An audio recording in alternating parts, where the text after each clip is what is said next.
Good morning all. आज हम इसी सीरीज में लिटरेरी हिस्ट्री की सीरीज में आगे मुल्क राज आनंद के बाद अब अरुण बालकृष्ण कोलाटकर को पढ़ेंगे, लेकिन उससे पहले थोड़ा पीछे वाला रिवीजन कर लेते हैं। जैसे कि रविंद्रनाथ टैगोर के मैंने आपको वर्क याद कराए थे। इनको क्या कहते हैं? Son of India, sentinel of the East, गोदे ऑफ इंडिया। उसके अलावा इनके वर्क आपको याद करवाए थे। पहला वर्क क्या था? द चाइल्ड के बाद मानसी एंड बच्ची है। बच्ची का नाम क्या है? मानसी है। मानसी को क्या पसंद है? मानसी को गोल्डन सोने की बोट पसंद है और वो क्या गाती है? बोट चलाते हुए गाने गाती है। उसके बाद मानसी को आइडियल वन नाम से, और उसके बाद हमें याद करें तो रेक भी जहाजों का बेड़ा होता है, तो उसे नाव से याद रख सकते हैं उसके साथ जोड़ के। उसके बाद इनका एक पॉलिटिकल नॉवल था, मैंने आपको बताया था, गोरा नाम से। ठीक है, गोरा नाम से। इसको कैसे याद रख सकते हैं? गोरा को रविंद्रनाथ टैगोर, गोर और गोरा, रविंद्रनाथ टैगोर गोरा। ठीक है। सेंटिनल ऑफ द ईस्ट आपको बताया गया था उस दिन। पोएट्री आपको याद करवाई थी। द आइडियल वन मानसी हो गया, गीतांजलि होगी, रेक होगी और गोरा होगी। लास्ट बचा चंडालिका, गोरी है। एक तो गोरा हो गया, और गोरे का उल्टा क्या होता है? चंडालिका। जैसे थोड़ा अपने नेगेटिव वे में कह देते हैं ना चंडालिका, जैसे या फिर देवी के रूप में चंडालिका, तो उस तरीके से याद रख सकते हैं। उसके बाद मुल्क राज आनंद का आपको याद कराया था कि 7 समर्स, मतलब गर्मी बहुत ज्यादा होती है। गर्मी में सुबह ही गर्मी पड़ने लग जाती है। गर्मी पड़ने से हम अपने शरीर को टच ही नहीं करना चाहते, और टच नहीं करना चाहते तो उससे क्या होता है? हमारे मुल्क में बहुत ज्यादा गर्मी से टच नहीं करना चाहते, और कुली है वो इसी गर्मी में काम करते रहते हैं। इसके बाद आपको बिग हार्ट बड़ा है, मतलब क्या? अनंत है। और लॉस्ट चाइल्ड, मतलब खोया हुआ बच्चा हमेशा खोया हुआ रहता है। नाई के पास जाता है तो उसको क्या आती है? लज्जा आती है। उसके बाद एक ट्रायोलॉजी थी। ट्रायोलॉजी में क्या था? एक गांव था। गांव कहाँ था? अक्रॉस द ब्लैक वाटर, मतलब पानी के पास था। वहां पे क्या थी? स्वॉर्ड एंड सिकल, मतलब किसान और एक तरीके से सैनिक के रूप में याद रखा था हमने। अब याद शुरू करते हैं आज का नेक्स्ट राइटर, अरुण बालकृष्ण कोलाटकर, 1932 से 2004। आपको पहले कुछ बातें बता देते हैं अरुण बालकृष्ण कोलाटकर के बारे में। इनको याद करने के लिए आपको 2-3 चीजें याद रखनी है। एक तो ये कि ये कहां से थे? महाराष्ट्र से। तो ये क्या थे? मराठी थे। देखिए कहां के थे? कोल्हापुर, महाराष्ट्र। उसके अलावा आपको इनके नाम पे थोड़ा गौर करना है, क्योंकि आज जो हम इनको याद करने के जो ट्रिक बनाएंगे वो किससे बनाएंगे? इनके नाम से बनाएंगे, कृष्ण से। किस नाम से? कृष्ण से, बालकृष्ण से। ठीक है। तो अरुण बालकृष्ण कोलाटकर बाइलिंगुअल थे, मतलब इन्होंने 2 भाषाओं में लिखा था। किसमें? मराठी, मतलब आपको मैंने बता दिया कहां से थे? महाराष्ट्र से थे, तो इसलिए किस में लिखा? मराठी में। और उसके अलावा इंग्लिश में। कहां के रहने वाले थे? कोल्हापुर, महाराष्ट्र। कोल्हापुर आप याद रख सकते हो, कोल्हापुरी जैसे चप्पलें आती हैं ना, कोल्हापुरी चप्पलें। इनका सबसे फेमस वर्क था जेजुरी। जेजुरी क्या है? जेजुरी में होता है कि एक धार्मिक स्थान की यात्रा करते हैं। वहां पे वो एक बूढ़ी औरत को मिलते हैं, बस से जाते हैं, और वहां पे एक मंदिर के अंदर क्या करते हैं? पूजा करते हैं। तो जेजुरी का वर्णन है। जेजुरी क्या है? एक धार्मिक स्थान है। खंडोबा मंदिर जो साईं बाबा का नागपुर में, उसकी यात्रा का वर्णन किया गया। ठीक है।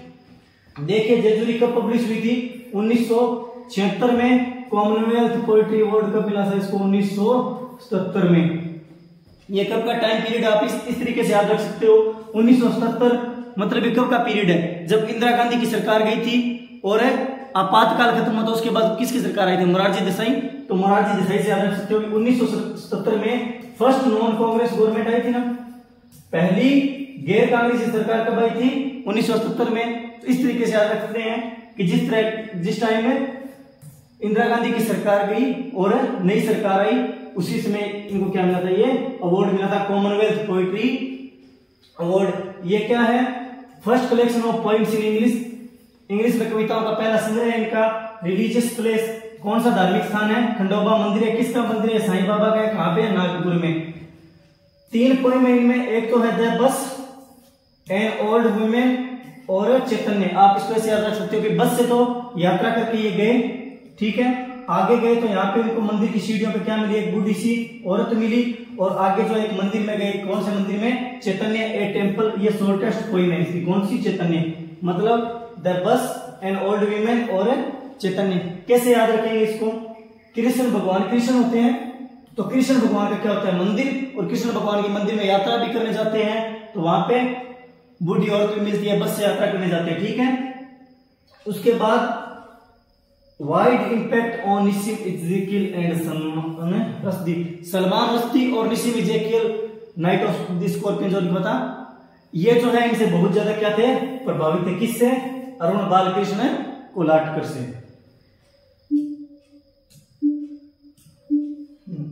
अब आगे जो है इनकी पॉइंट्स देखते हैं। इनके पॉइंट्स का कलेक्शन पब्लिश हुआ था, किस नाम से हुआ था, कलेक्टेड पोएम नाम से। किस नाम से, कलेक्टेड पोएम नाम से। इंग्लिश में किस नाम से, कलेक्टेड पोएम्स, पोएम का नाम है। इंग्लिश में एडिट किसके द्वारा किया गया था, ये पूछ सकते हैं कि एडिट किसके द्वारा किया गया था, यानी इनकी जो कलेक्टेड पोएम्स है किसके द्वारा है, लिखी गई है अरुण बालकृष्ण कोलाटकर, और इसको जो है एडिट किसके द्वारा किया गया था, अरविंद कृष्णा मेहरोत्रा। याद कैसे रखेंगे, वहां पे अरुण बालकृष्ण था, यहाँ पे क्या अरविंद कृष्ण, कृष्ण से याद रख सकते हैं कि इनका जो कविताएं हैं वो किसने की थी, कृष्ण की कविताएं कृष्ण ने क्या कर दी, ट्रांसलेट कर दी। उसके बाद काला घोड़ा, घोड़ा या घोड़ा, आपको बता दूं ये काला घोड़ा क्या है, मुंबई की डिस्ट्रिक्ट है, यानी मुंबई का एक जिला है, या फिर महाराष्ट्र का एक जिला है, किस नाम से, काला घोड़ा नाम से, ठीक है। इन्होंने collection of poems in English, English में काला घोड़ा पर कविता लिखी, dark under side of Mumbai. इसमें इन्होंने क्या दिखाने की कोशिश की है कि मुंबई के अंदर जो बुरे काम होते हैं, या फिर जैसे मर्डर वगैरह, कुछ इलीगल धंधे, सब वो चीजें दिखाने की कोशिश की है, ठीक है। इसके बाद नेक्स्ट देखते हैं बिजकी वही। बिजकी वही मतलब ये कब प्रकाशित हुई थी, 2004 में, और इंग्लिश वर्जन क्या है इसका, सर्पशात्रा। सर्पशात्रा, अब आपको बताऊं सर्पशात्रा ये एक महाभारत से ली गई, या महाभारत के बाद से ली गई कहानी। सर्प मतलब सांप, शत्र, ठीक है। तो कैसे कहानी का है कि महाभारत में जो परीक्षित जो थे, उनके बेटे जो थे, उन्होंने क्या है कि परीक्षित की मृत्यु जो थी वो तक्षक नाग के डसने से हुई थी, ठीक है। तक्षक नाग के डसने से परीक्षित की मृत्यु हुई, इसलिए परीक्षित के बेटे ने बदला लेने के लिए यज्ञ किया था। उस यज्ञ का नाम क्या था, सर्पशात्रा यज्ञ। और उस यज्ञ में इन्होंने प्रण लिया था कि मैं सारे सांपों को मार दूंगा, यानी इस यज्ञ में सारे नाग जो आके जलने लग गए, और जब नाग जलने लगे तो जो तक्षक नाग था वो भाग के कहां पे चला गया, भगवान इंद्र के पास। और भगवान इंद्र ने फिर क्या किया, जब ये सब नाग जल रहे थे तो इंद्र का सिंहासन भी डोल गया। तो ऋषि आस्तिक जो थे, इन्होंने आके ये सर्पशात्रा यज्ञ रोका था, और इन्हें समझाया था कि आपके पिता यानी परीक्षित की मृत्यु तो एक ये संसार का चक्कर है, मृत्यु हो गई, लेकिन संसार के जीवों को खत्म करना सही नहीं है, और यज्ञ क्या कर दिया गया, समाप्त कर दिया गया। आपको बता दूं परीक्षित जो थे वो अर्जुन के वंश से थे, अर्जुन के वंश से थे, और उत्तरा उनके अभिमन्यु और उत्तरा क्या थे, परीक्षित पोते थे। अभिमन्यु महाभारत में आपने पढ़ा होगा, अभिमन्यु प्लस उत्तरा। उत्तरा अपने राजस्थान के ही थे, कहां के, बेराट के। बेराट में जब वो अपने 14 वर्ष का वनवास जब बिता रहे थे तो उस टाइम कहां पे आए थे, बेराट में आए थे। तब अभिमन्यु की शादी किससे हुई थी, उत्तरा से। और अर्जुन इनको क्या सिखाते थे उस टाइम में, नाच गाना सिखाते थे, ठीक है। उसके बाद सर्पशात्रा याद हो गया। उसके बाद बिफोर जेजुरी, इन्होंने जेजुरी से पहले, सॉरी, इन्होंने साहित्य अकेडमी अवार्ड मिला इसको, सर्पशात्रा को कब, 2005 में। कैसे याद रखेंगे, 5 और ऐसे एक जैसे हैं, तो 2005 और सर्पशात्रा। देखिए कोई लॉजिक नहीं होता कुछ चीजों का, लेकिन याद करने के लिए बनाना पड़ता है। बिफोर जेजुरी, जेजुरी से पहले इन्होंने क्या लिखा था, द बोट राइड। इनकी मैगजीन थी डैम न्यू, इनको कैसे याद रखेंगे। वहां पे क्या थी, एक बस राइड थी। जेजुरी किससे गए थे, बस से। वापिस किससे आए, ट्रेन से। और बस ट्रेन, उसके बाद क्या याद रख लो, नाव, ठीक है। बस ट्रेन और नाव, पहले नाव पे लिखा इन्होंने, उसके बाद बस से वहां गए, ट्रेन से वापस आए। और इनकी मैगजीन क्या थी, डैम न्यू थी। डैम न्यू मैगजीन है, इसको कैसे याद रखेंगे कि जैसे वहां पे एक बुढ़ी औरत थी मंदिर पे, वो भीख वगैरह मांग रही थी, या फिर मंदिर में बहुत सारे और लोग भी भीख मांगते हैं, तो उसलिए तुम्हें दिखा रहे, इस तरीके से याद रखते हैं डैम न्यू, ठीक है। आगे देखते हैं इनकी कुछ कविताएं जो थी उनको और देखते हैं, जैसे कि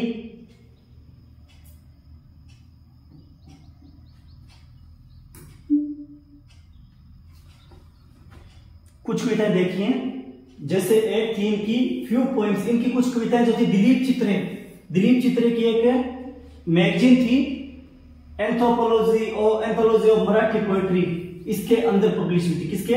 दलीप चित्रे की जो एंथोलॉजी ऑफ मराठी पोएट्री थी उसके अंदर प्रकाशित हुई थी। किसकी? अरुण बालकृष्ण कोलाटकर की कुछ कविताएं किसमें पब्लिश हुई थी? दिलीप चित्रे की एंथोलॉजी ऑफ मराठी पोएट्री। ठीक है। उसके बाद इनका मराठी कलेक्शन किस नाम से था? चिरमिरी, और 2004 में एक वर्क और प्रकाशित हुआ ड्रोन। क्या क्या? चिरमिरी और ड्रोन। यहाँ 2004 में 3 वर्क प्रकाशित हो गए, चिरमिरी, ड्रोन और एक बिजकी वही या सर्प सात्रा। इसको कैसे याद रखेंगे? बी मतलब बिजकी वही, सी सर्प सात्रा और D drone. A B C D पूरा हो गया ना।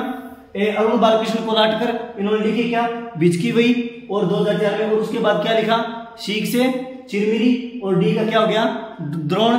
ठीक है, द्रोण